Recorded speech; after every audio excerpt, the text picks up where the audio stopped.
हमने पिछले कई दिनों में पतंजलि के योग सूत्र के 195 सूत्र हमने कवर किए और इसमें कुल जो सूत्र हैं वो 196 हैं।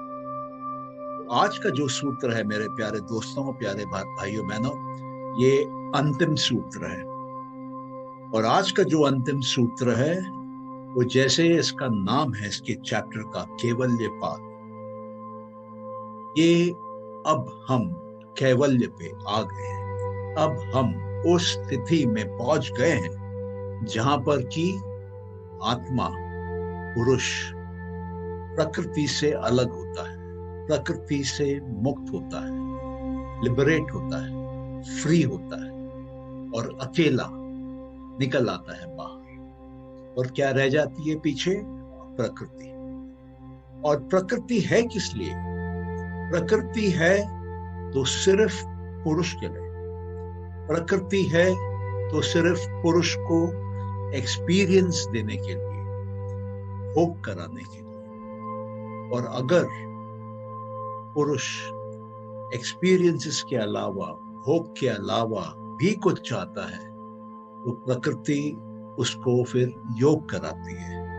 और जब उसको योग कराती है तो उसको योग के अंतिम पड़ाव, कैवल्य तक, मुक्ति तक, लिबरेशन तक, फ्रीडम तक, मोक्ष तक, निर्वाण तक, मुक्ति तक उसको ले जाती है। जब आत्मा, जब पुरुष यहां पहुंचता है तब उसके अंदर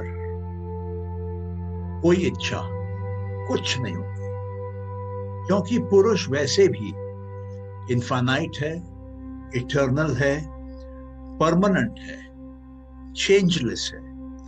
पुरुष में कभी कोई बदलाव नहीं आता। और पुरुष कौन? पुरुष सिर्फ एक दृष्टा है, देखने वाला है, शांति से देखता है। किसको देखता है?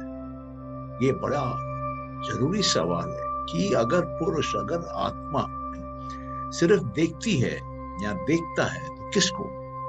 वो प्रकृति को देखता है, प्रकृति से बने हुए वृत्तियों को देखता है, प्रकृति से बने हुए वृत्तियों को अपने चित्त में देखता है। और उन चित्त में उसके जो संस्कार बनते हैं उसको देखता है। और उसके अंदर जो उसके संस्कार बन रहे हैं उनको फिर कर्मों में बदलता हुआ देखता है। और जब ये कर्म बाहर होते हैं संसार में तो वो वापस इंद्रियों के माध्यम से नए वृत्तियां पैदा करती हैं। ये नई वृत्तियां क्या करती हैं? ये नई वृत्तियां अपने आप में नए प्रकार के संस्कार पैदा करती है। और ये जो नए प्रकार के संस्कार है वो नए प्रकार के कर्म पैदा करती है। नए प्रकार के जो कर्म है वो नए प्रकार से बाहर जीवन में, संसार में एक बदलाव लाती है, एक चेंज लाती है। तो मेरे प्यारे भाइयों बहनों, मेरे प्यारे दोस्तों, ये जो कांस्टेंट साइकिल है इसी को हम जीवन कहते हैं, इसी को हम संसार कहते हैं। और ये जो संसार है ये चलता रहता है जब तक कि हम वृत्तियां बनाते रहेंगे। अब आइए हम थोड़ा सा देखते हैं कि पतंजलि कौन थे, पतंजलि ने क्या किया, और एक समराइजेशन कर लेते हैं पूरे के पूरे पतंजलि के योग सूत्रों का।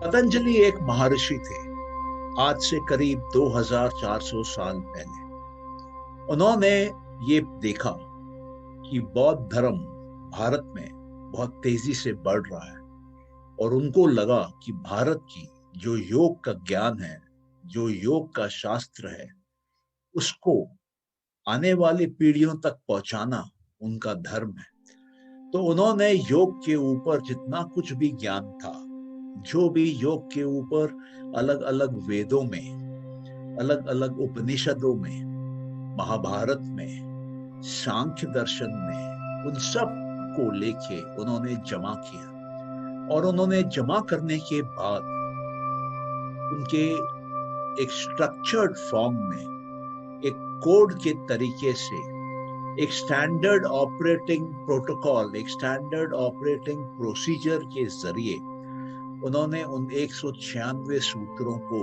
4 चैप्टर्स में बांटा। ये 4 चैप्टर क्या थे? पहला जो चैप्टर था, जिसको कि समाधि पाद बोलते हैं,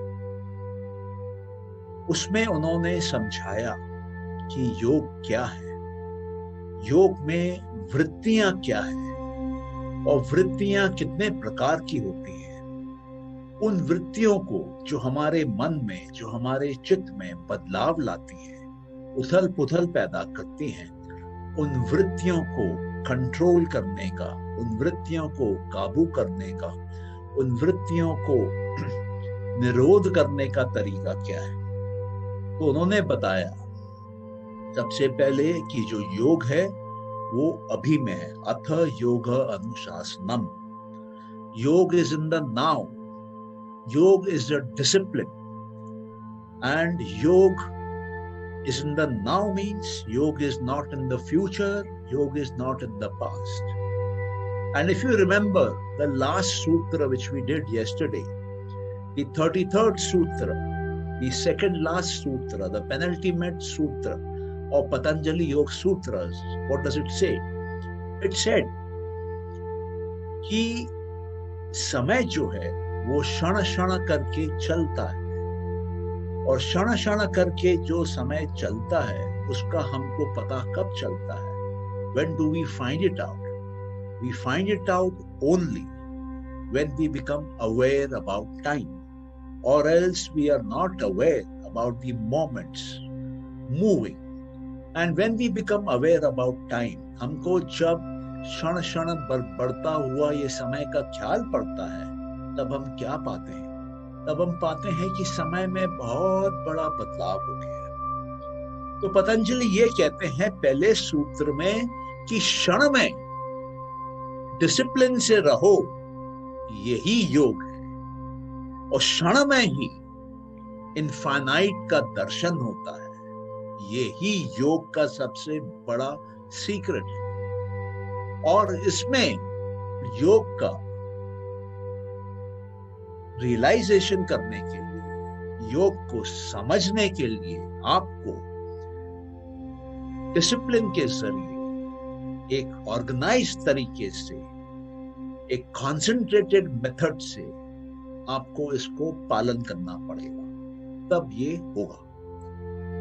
और अंत में क्या बोलते हैं कि क्षण क्षण करके आपकी योग की जर्नी बीत गई, आपको पता भी नहीं चला कि आप विभिन्न प्रकार की समाधियां करते हुए यहां तक आ गए, विभिन्न प्रकार के साधनाएं करते हुए आप यहां तक आ गए, विभिन्न प्रकार की सिद्धियां प्राप्त करते हुए, छोड़ते हुए आप यहां तक आ गए, विभिन्न प्रकार की मन की क्षमताएं बढ़ाते हुए आप यहां तक आ गए, आपको पता भी नहीं चला। और जब आपको पता चलता है, जब आप समय का एहसास करते हैं, तब आपको मालूम पड़ता है कि अरे ये क्या, आपका तो कैवल्य लग गया, आपको तो मोक्ष मिल गई, आपको तो मुक्ति मिल गई, आपको तो फ्रीडम हो गया, आपका तो लिबरेशन हो गया। तो ये बात पतंजलि करते हैं कि योग की जर्नी अगर आप क्षण में करते हैं, नाव में करते हैं, तो कब ये पूरी की पूरी जर्नी खत्म होगी इसका आपको एहसास भी नहीं होगा। कब ये पूरी की पूरी जर्नी क्रॉस हो जाएगी, आपको इसका एहसास भी नहीं होगा। कितना समय बीत गया, कब बीत गया, आपको इसका एहसास भी नहीं होगा। अब मजे की बात है कि क्षण क्षण जो वो बात करते हैं, क्या वो 2 जन्मों में हो सकता है क्या? क्षण क्षण का एहसास, समय का एहसास नहीं हो सकता।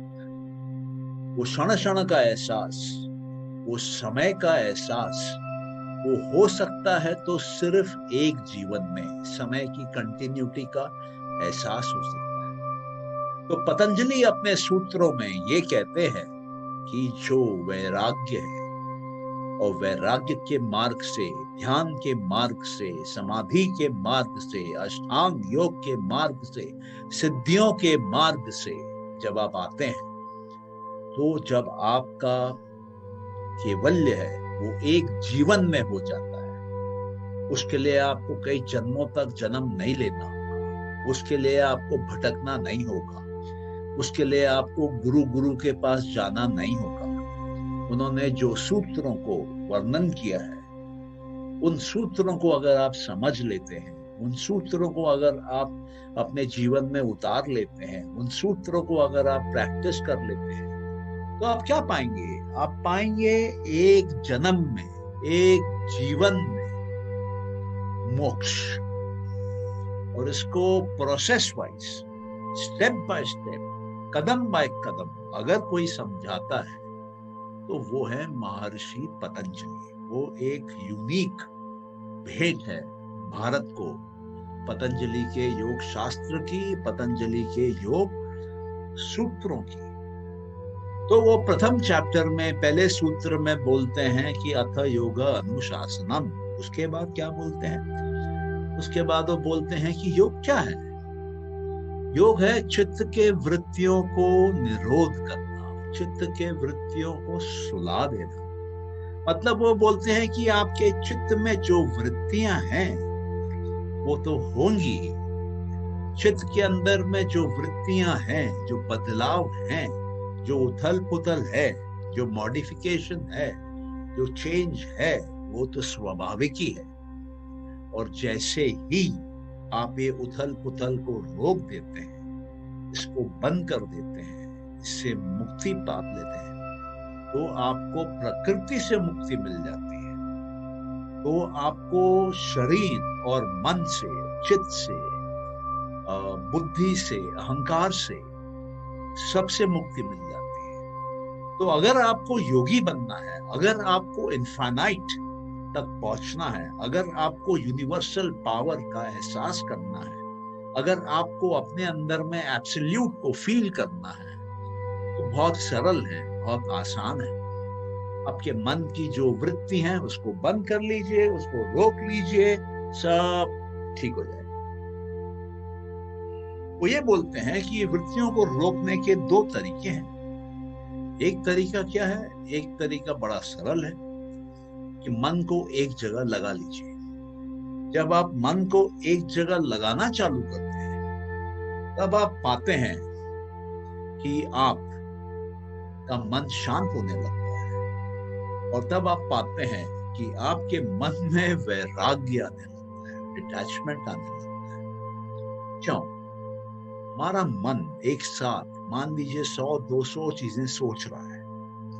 वो जो 100-200 चीजें सोच रहा है, उसमें से अगर वो एक ही चीज सोचे, तो बाकी जो चीजें हैं 100-200, उसमें से एक सोच रहा है, तो बाकी जो चीजें हैं उसके अंदर जो ऊर्जा पहले जा रही थी वो रुक जाती है, वो नहीं जाती है। और जब उसमें ऊर्जा नहीं जाती है तो क्या होता है?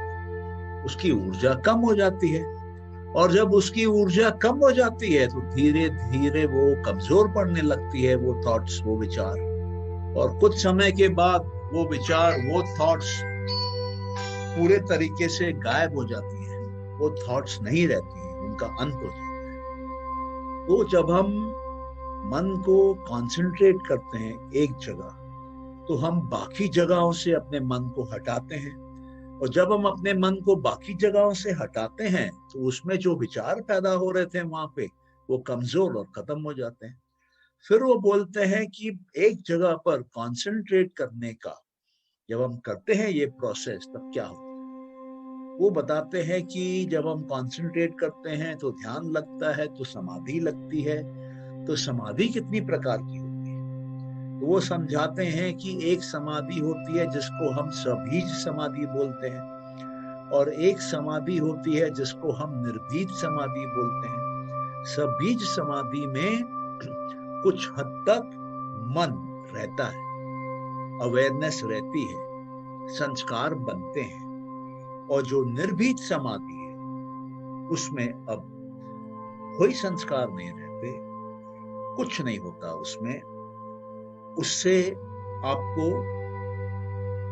मुक्ति मिल जाती है, मन वहां से निकल जाता है। ये किस मन की बात हो रही है? ये जब हम मन की बात कर रहे हैं तो हम बात कर रहे हैं कॉन्शियस माइंड की। सबकॉन्शियस माइंड तो रहेगा, योगी की सांसें चल रही हैं, योगी का दिल धड़क रहा है, योगी का खून पंप हो रहा है, योगी खाना डाइजेस्ट कर रहा है, लेकिन वो जो कॉन्शियस माइंड था, जो अवेयरनेस थी, वो निर्भीत समाधि में निकल जाती है।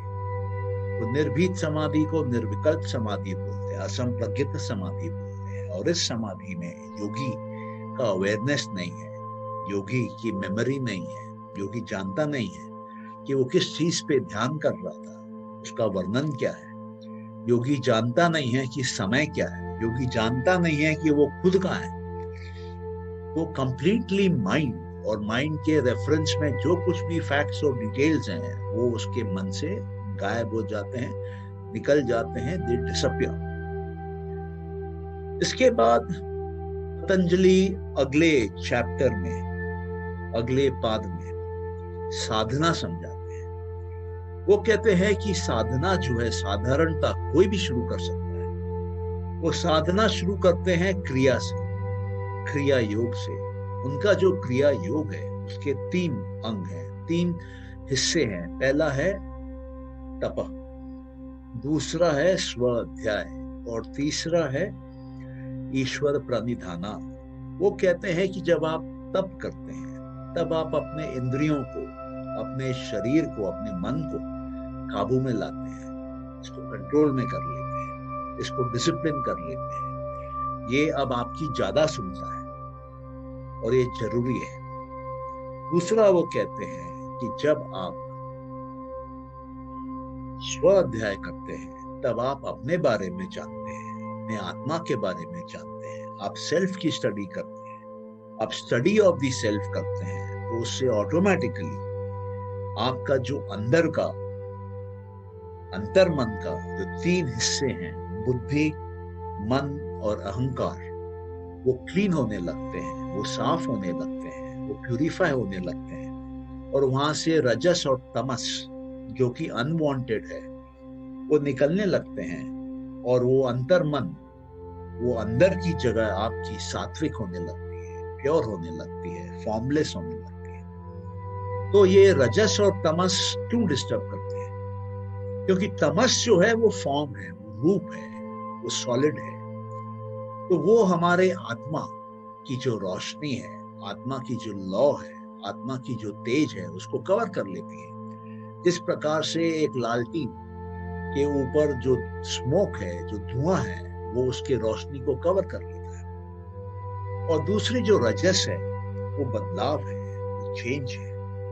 तो जब बदलाव आएगा, चेंज आएगा, वो गुण आ जाएगा वहां पे, तो जो सत्व है वो डिस्टर्ब होने लगेगा। वो सत्व तमस बनने की कोशिश करेगा, वो सत्व रजस बनने की कोशिश करेगा, जो कि हम नहीं चाहते हैं। हम क्या चाहते हैं? हम बिल्कुल सरल चीज चाहते हैं कि हमारा जो मन है वो पूरा का पूरा सात्विक हो जाए, पूरा का पूरा प्योर हो जाए, पूरा का पूरा निराकार हो जाए और उसी रूप में रहे। ये हम क्यों चाहते हैं? क्योंकि जो हमारी आत्मा है वो भी निराकार है, वो भी इनविजिबल है। तो जब हमारा मन निराकार रूप में आने लगता है, इनविजिबल होने लगता है, तब हम ट्रांसेंड कर सकते हैं from the mind to the soul. तब हम शिफ्ट कर सकते हैं कॉन्शियसनेस को from limited unlimited consciousness of the mind to the unlimited consciousness of the soul. ये जो शिफ्ट है, ये जो ट्रांसेंडेंस है, ये तब संभव है जब हम स्वाध्याय करते हैं और अपने अंदर, अपने मन को, अपने चित्त को, अपने आत्मा, अपने अहंकार को, अपने बुद्धि को क्लीन करते हैं, प्यूरिफाई करते हैं। तीसरे लेवल पे और अंदर है ईश्वर प्रणिधाना। ईश्वर प्रणिधाना मतलब हम अपने आप को ईश्वर के प्रति कमिट कर लेते हैं, ईश्वर के प्रति समर्पित कर लेते हैं, ईश्वर के प्रति भक्ति भाव में आ जाते हैं, ईश्वर के सामने हम झुक जाते हैं। तो जब हम ये कर लेते हैं तो हम ये पाते हैं कि जो ईश्वर है वो प्रकृति के ऊपर है। क्यों? क्योंकि उस ईश्वर में, वो ईश्वर में ना कोई संस्कार है, वो ईश्वर में ना कोई क्लेश है, वो ईश्वर में ना कोई कार्मिक अकाउंट है, वो प्रकृति से मुक्त है। तो जब हम ईश्वर जो कि प्रकृति से ऊपर है, प्रकृति से मुक्त है, परमात्मा है, उससे जब हम अपना लिंक बैठाते हैं, उसके साथ जब हम अपना संबंध जोड़ लेते हैं, तो उससे हमको दिव्य ज्ञान आने लगता है। और दूसरा, वो हमको प्रकृति के लिमिटेशन से खींच के बाहर निकाल देता है। तो पतंजलि कहते हैं कि जब आप क्रिया योग करते हैं, तप, स्वाध्याय और ईश्वर प्रणिधान, तब आप ये देखते हैं कि आप जो हैं वो स्पिरिचुअली ग्रो कर गए हैं। और आप ये देखते हैं कि आपके अंदर जो क्लेश थे, जो कॉन्फ्लिक्ट्स थे, जो कि योग आने से आपके अंदर ऑब्स्टिकल बने हुए थे, रोके हुए थे, वो कमजोर पड़ने लगते हैं, वो ऑब्स्टिकल टूटने लगते हैं आपके सामने। और जब वो कमजोर पड़ने लगते हैं, जब वो टूटने लगते हैं, तब आप उनसे मुक्ति पाने का और कोई उपाय कर सकते हैं। तो पतंजलि क्या उपाय सजेस्ट करते हैं? पतंजलि ये सजेस्ट करते हैं कि आप अष्टांग योग करिए। अष्टांग योग जो पतंजलि सजेस्ट करते हैं, उसमें सबसे पहले जो है वो है यम। यम मतलब वो नियम जिसमें आपको समाज में रहना है, समाज के साथ बैलेंस में रहना है। क्योंकि हम सब समाज में रह रहे हैं, और अगर हमारा समाज से बैलेंस नहीं है, तो हमारा अंदर में कभी भी बैलेंस, संतुलन नहीं आ सकता, पीस नहीं आ सकता। वो वृत्ति कभी बंद नहीं हो सकती, वो वृत्ति सदा के लिए अंदर चलती रहेगी। तो कहते हैं यम। यम भी वो 5 प्रकार के बताते हैं। एक यम वो बोलते हैं है जो कि अहिंसा है। दूसरा यम सत्य, हर समय सत्य बोलना। तीसरा यम अस्तेय, किसी का कुछ नहीं चुराना। चौथा यम वो जो बोलते हैं वो है ब्रह्मचर्य, अपने ऊर्जा को बचाए रखना। पांचवा वो बोलते हैं अपरिग्रह, अपने नजर दूसरों के पोजेशंस पे नहीं रखना, और अपने पोजेशंस को बेयर मिनिमम रखना, कम से कम में गुजारा करना। दूसरा लेवल पे पतंजलि बोलते हैं वो है नियम। नियम मतलब हमको समाज में कैसे रहना है, वो तो हमने देख लिया यम में। लेकिन दूसरे लेवल पे नियम में है कि हमको अपने साथ कैसे रहना है, अपने साथ बैलेंस, संतुलन बनाए कैसे रखना है। तो उसमें पतंजलि कहते हैं कि एक, आपको सफाई में रहना है, शौच में रहना है, शरीर से भी और मन से भी। दूसरा पतंजलि बोलते हैं कि आपको रहना है संतोष में, बिल्कुल संतोष में रहिए, जो हो रहा है वो ठीक है, उसको होने दीजिए। दूसरा, आपको रहना है संतोष में। तीसरा, आपको, अब वो जो क्रिया योग के 3 हैं उसको यहाँ पर वो डालते हैं। तीसरा, आपको तप करना है। चौथा, आपको ईश्वर नहीं, चौथा आपको स्वाध्याय करना है। पांचवा, आपको ईश्वर प्रणिधान करना है। ये करने के बाद तीसरा जो अंग है वो है आसन का, चौथा जो अंग है वो है प्राणायाम का, पांचवा जो अंग है वो है प्रतिहारा का। प्रतिहारा आप जब करते हैं तो आपका ध्यान, आपका अटेंशन, आपका मन बाहर की दुनिया से अंदर की दुनिया में आ जाता है। और आप देखेंगे, हम जो भटक रहे हैं वो बाहर भटक रहे हैं संसार में। क्यों? क्योंकि हमारा जो मन है वो संसार में बाहर लगा हुआ है और हमारे कंट्रोल में नहीं है। कई बार वो अपने आप भटकता रहता है, लेकिन जब हम उसको कंट्रोल में कर लेते हैं तब वो एक जगह रुकना चालू करता है, बाहर। और जब हम उसको और कंट्रोल में कर लेते हैं तब हम उसको बाहर से अंदर लेके आते हैं। और जब हम उसको बाहर से अंदर लेके आते हैं उसको हम बोलते हैं प्रतिहारा। और प्रतिहारा करने के बाद पतंजलि कहते हैं कि 3 अंग और हैं, धारणा, ध्यान और समाधि। धारणा मतलब कंसंट्रेशन। जब हम अपने मन को एक जगह लेके आते हैं उसको धारणा बोलते हैं। जब हम अपने मन को एक पॉइंट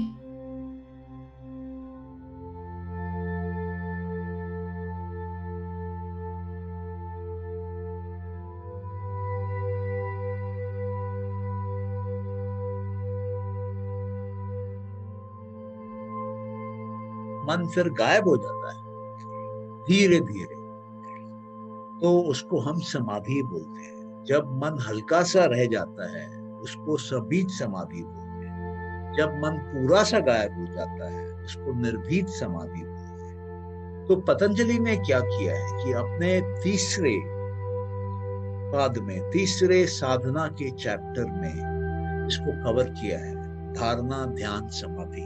क्यों?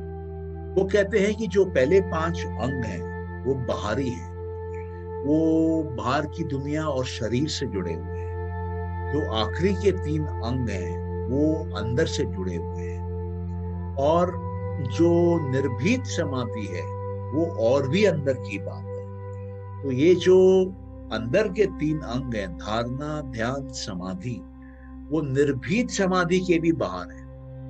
तो जब हम 5 बाहर के करते हैं अंग, तो हम अपने तैयारी करते हैं सबीज समाधि से। जब हम अंदर के 3 अंग करते हैं तो हम सबीज समाधि को प्राप्त कर लेते हैं। और जब हम अंदर के 3 करने के बाद, सबीज समाधि करने के बाद, जब हम अपने अंदर और गहराई में जाते हैं और मन से मुक्त हो जाते हैं, उसको निर्भीत समाधि कहते हैं। और जब हम इन अवस्थाओं में पहुंचते हैं तो हम देखते हैं कि हमारा इंट्यूशन, हमारी प्रज्ञा, हमारी अंदर की शक्ति, देखने की, जानने की, समझने की, हमारा इंसाइट, हमारा सिक्स सेंस, हमारा इंट्यूशन, ये बहुत ज्यादा बढ़ जाता है। और जब ये सिक्स सेंस इंट्यूशन ये बढ़ने लगता है, और क्योंकि मन निर्भीत समाधि में चला गया है, तो क्या होता है? तो मन और मन से जुड़ी हुई इंद्रियां काम करना बंद कर लेती हैं। तब कौन काम करता है? तब सिर्फ हमारे तन्मात्राएं काम करती हैं। हम 5 महाभूतों को तन्मात्राओं में देखते हैं प्रज्ञा के द्वारा, इंट्यूशन के द्वारा और एटॉमिक लेवल पे।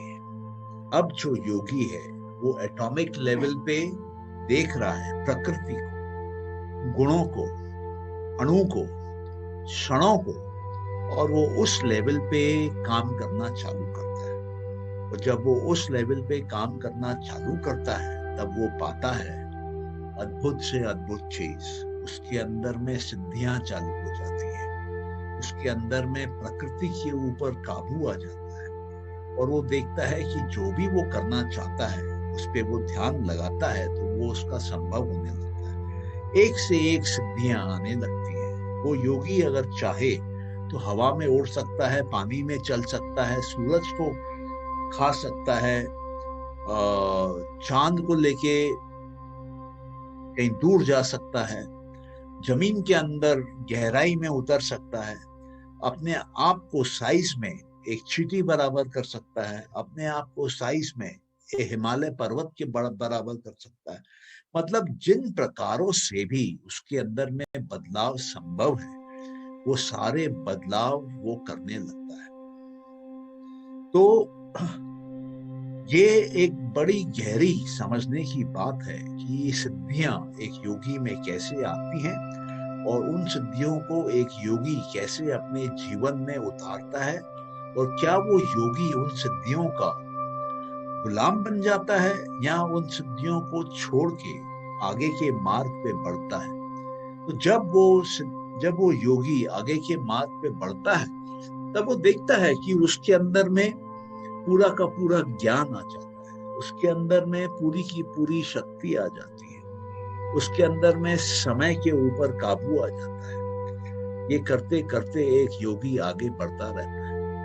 फिर उसको बड़े साफ शब्दों में समझ में आता है कि वस्तु क्या है, मन क्या है, आत्मा क्या है, इन तीनों का फर्क क्या है। उसको समझ में आता है कि जो वस्तु है वो लिमिटेड है, जो मन है वो लिमिटेड और अनलिमिटेड है, और जो आत्मा है वो अनलिमिटेड है। जो वस्तु है वो टेम्पररी है, जो मन है वो टेम्पररी है, लेकिन जो आत्मा है वो परमानेंट है। तो जैसे जैसे उसको इन चीजों का ज्ञान होता है, जैसे जैसे उसको वो ये रियलाइज करता रहता है, वैसे वैसे उसके अंदर बदलाव आता है, उसके क्षमताओं में बदलाव आता है, उसके सोच में बदलाव आता है, उसके काबिलियत में बदलाव आता है, उसके अंदर के चरित्र में बदलाव आता है, उसके आत्मा में बदलाव आता है, और वो धीरे धीरे निकल जाता है मुक्ति की तरफ।